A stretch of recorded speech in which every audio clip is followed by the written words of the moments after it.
ចាំងដាច់ដោយតាមធ្នេភក់ជាប់នឹងរៀមដៃញ័រទន្លេហូរយឺតមិននី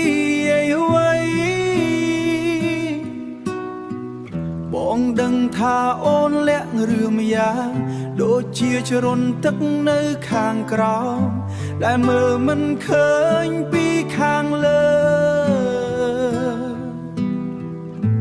ផ្ទៃទឹកស្ងប់តែបាត់មានភក់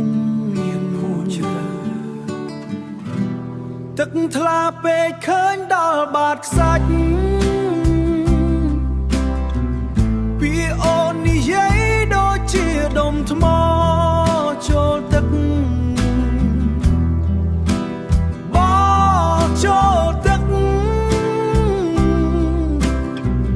វាលិចទៅបាត់គ្មានលោកត្រឡងត្រីប្រាក់បំរះក្នុងទូកឈើ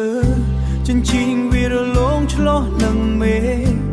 អូនមិនសម្លឹងមកបងចំទេភ្នែកអូនមើលទៅត្រើយខាងកន្លែងដែលបងមិនដែលបានទៅកន្លែងដែលបងមិនដែលបានទៅកន្លែងដែលអូនផ្ញើចិត្តនឹងគេអូនក៏ហងបងដូចមេឃក៏ហងដី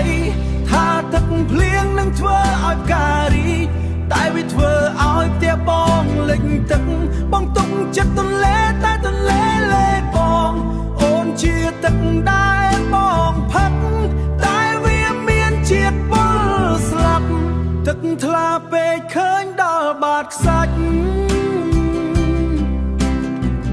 ពីអូននិយាយដូចជាដុំថ្មចូលទឹកបោះចូលទឹកវាលិចទៅបាត់គ្មានលោកត្រឡងមេឃងងឹតហើយបងនឹងចងទុកចោលទុកឲ្យទឹកហូរឲ្យឆ្ងាយពីបេះដូងបង